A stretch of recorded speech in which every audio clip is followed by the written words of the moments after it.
Bismillahirrahmanirrahim. Assalamualaikum warahmatullahi wabarakatuh. Salam sejahtera untuk kita semua. Terima kasih atas kesempatan yang diberikan kepada kami kelompok 4 untuk memaparkan makalah kami yang berjudul Jenis dan Desain Penelitian Deskriptif dan Historis. Makalah ini disusun oleh kelompok 4 yang terdiri dari Mariana Sri Lestari, Faisal Rifki, Rokib Arbiadi, dan saya sendiri, Cahyati Prabahardini. Baiklah, kami akan memulai pemaparan kami dengan memberikan latar belakang dari makalah kami. Penelitian deskriptif merupakan metode penelitian yang berusaha menggambarkan dan menginterpretasi objek sesuai dengan apa adanya. Penelitian ini juga sering disebut penelitian non-eksperimen. Adapun penelitian historis adalah metode penelitian yang mempelajari dan menggali fakta-fakta dan menyusun kesimpulan mengenai peristiwa masa lampau. Peristiwa ini kemudian dituntut untuk menemukan fakta, menilai, dan menafsirkan fakta yang diperoleh secara sistematik dan objektif. Adapun rumusan masalah dari makalah ini adalah apa saja jenis penelitian deskriptif. Kemudian yang kedua, bagaimana desain penelitian deskriptif. Yang ketiga, apa saja jenis penelitian historis dan bagaimana desain penelitian historis. Kemudian tujuan dari penulisan makalah ini adalah yang pertama, agar mahasiswa mengetahui apa saja jenis penelitian deskriptif. Yang kedua, agar mahasiswa mengetahui bagaimana desain penelitian deskriptif. Yang ketiga, agar mahasiswa mengetahui apa saja jenis penelitian historis dan agar mahasiswa mengetahui bagaimana desain penelitian historis. Baiklah, kami mulai pemaparan dengan memberikan beberapa deskripsi menurut para ahli mengenai penelitian deskriptif. Menurut Whitney, pengertian deskriptif adalah pencarian fakta dengan interpretasi yang tepat. Menurut Melly Jitan, penelitian deskriptif adalah mempelajari masalah-masalah dalam masyarakat serta tata cara yang berlaku di masyarakat serta situasi-situasi tertentu termasuk tentang hubungan kegiatan-kegiatan, sikap-sikap, pandangan serta proses yang sedang berlangsung dan pengaruh dari suatu fenomena. Menurut Muhammad Natsir, penelitian deskriptif adalah penelitian yang bertujuan menggambarkan secara tepat suatu sifat-sifat individu, keadaan, gejala, atau kelompok-kelompok tertentu dalam masyarakat. Sedang menurut Furhan, penelitian deskriptif adalah penelitian yang dirancang untuk memperoleh informasi tentang status suatu gejala saat penelitian dilakukan. Langkah-langkah dalam penelitian deskriptif adalah sebagai berikut. Yang pertama, pernyataan masalah. Yang kedua, identifikasi informasi.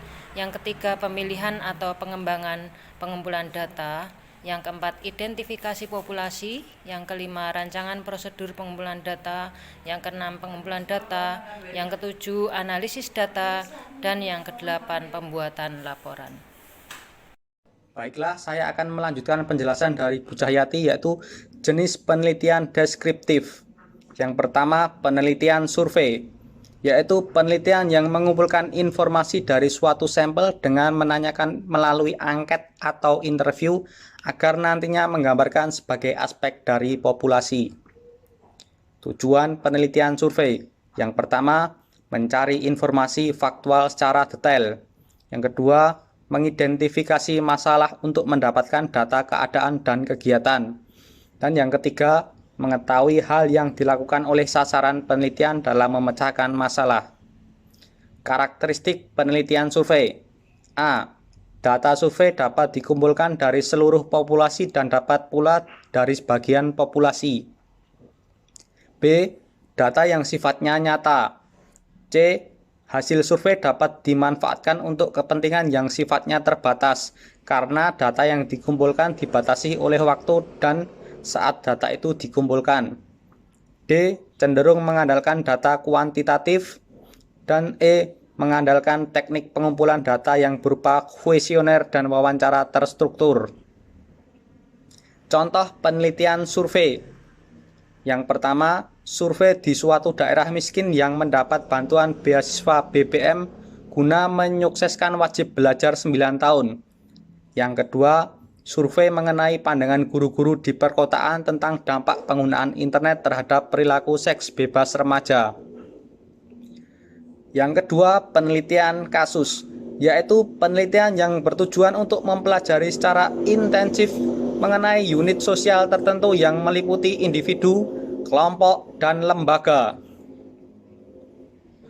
Karakteristik penelitian kasus. A. Menggambarkan subjek penelitian di dalam keseluruhan tingkah laku itu sendiri, hal-hal yang melingkupinya dan yang menyangkut tentang tingkah laku tersebut. B. Dilakukan dengan mencermati kasus secara mendalam dan hati-hati. C. Dilakukan karena cenderung didorong untuk keperluan pemecahan masalah. Dan yang E. Menekankan pendekatan longitudinal atau pendekatan genetika. Contoh penelitian kasus yang pertama, seorang psikolog yang meneliti seorang anak autis di suatu sekolah. Serta yang kedua, studi tentang perkembangan kepribadian seorang anak di daerah konflik. Yang ketiga, penelitian perkembangan. Penelitian yang memusatkan pada variabel-variabel dan perkembangannya selama beberapa kurun waktu. Karakteristik penelitian perkembangan. Yang pertama, mengetahui perkembangan subjek penelitian dalam kurun waktu tertentu. Serta yang kedua, dapat menggunakan metode alur panjang atau longitudinal method dan metode silang sekat atau cross-sectional method. Baiklah, saya akan melanjutkan presentasi dari Pak Faisal, yaitu tentang penelitian tindak lanjut. Penelitian yang diarahkan untuk menindaklanjuti hasil penelitian sebelumnya atau merupakan lanjutan dari penelitian perkembangan dengan metode alur panjang. Karakteristik penelitian tindak lanjut. Penelitian tindak lanjut tidak berhenti pada suatu seri urutan pengukuran, tetapi peneliti masih terus melakukan pelacakan untuk kejadian yang menjadi tindak lanjut. Penelitian tindak lanjut dilakukan berdasarkan umpan balik. Kemudian, penelitian analisis dokumen. Penelitian yang dilakukan secara sistematis terhadap catatan-catatan atau dokumen sebagai sumber data. Kemudian, karakteristik penelitian analisis dokumen. Penelitian dilakukan terhadap informasi yang didokumentasikan dalam bentuk rekaman, gambar, dan sebagainya. Subjek penelitiannya adalah suatu barang, buku, majalah, dan yang lainnya. Dokumen sebagai sumber data dalam penelitian yang dilakukan.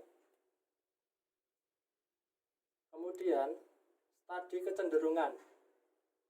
Penelitian yang mengacu ke arah peramalan terhadap kecenderungan hal-hal yang akan terjadi pada masa yang akan datang.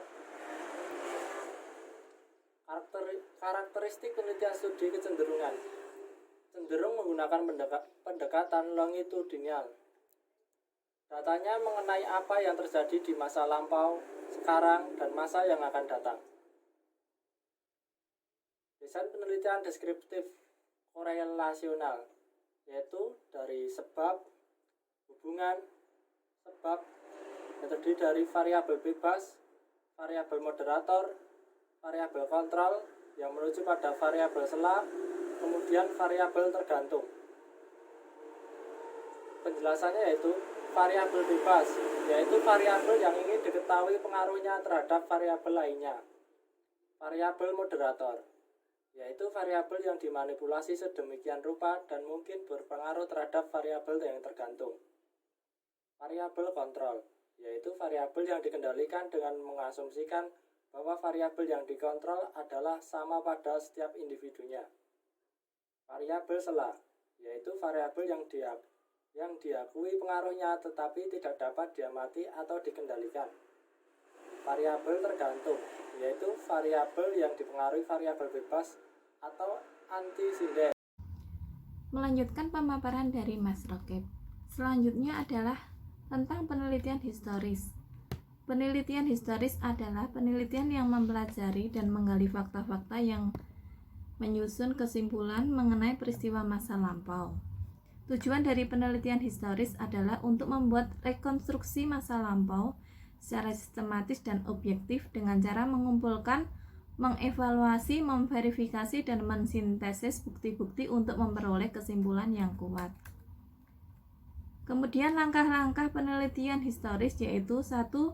Menentukan permasalahan penelitian. Kedua, menyatakan tujuan penelitian. Ketiga, mengumpulkan data. Keempat, evaluasi data. Dan yang kelima adalah melaporkan hasil penelitian. Sumber data penelitian historis yaitu 1. Sumber data primer adalah data yang diperoleh dari cerita para pelaku peristiwa itu sendiri atau orang yang mengalami peristiwa tersebut. Kedua adalah data sekunder, yaitu data yang diperoleh dari sumber lain yang mungkin tidak berhubungan langsung dengan peristiwa tersebut. Data tersebut bisa berupa buku atau catatan. Ciri-ciri dari penelitian historis yaitu 1. Tergantung pada data yang diobservasi orang lain. Kedua, berlainan dengan anggapan yang populer. Ketiga, bergantung pada data primer dan sekunder. Keempat, melakukan kritik eksternal dan internal. Kelima, menggali informasi secara tuntas. Kemudian desain dari penelitian historis, alur yang pertama adalah menentukan permasalahan penelitian.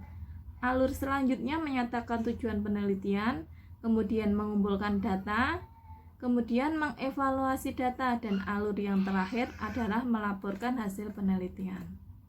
Masuk pada bab ketiga, penutup dari makalah tersebut. Kesimpulan dari makalah ini yaitu penelitian deskriptif adalah suatu bentuk penelitian yang ditunjukkan untuk mendeskripsikan fenomena-fenomena alamiah maupun fenomena buatan manusia. Penelitian historis adalah penelitian yang mempelajari dan menggali fakta-fakta yang menyusun kesimpulan mengenai peristiwa masa lampau. Saran dari makalah yang kita buat yaitu melalui makalah ini, kami mengharapkan khususnya semua mahasiswa dapat memahami serta mengetahui apa itu penelitian deskriptif, apa itu penelitian historis. Demikian pemaparan dari kelompok 4, kurang dan lebihnya kami mohon maaf. Terima kasih. Wassalamualaikum warahmatullahi wabarakatuh.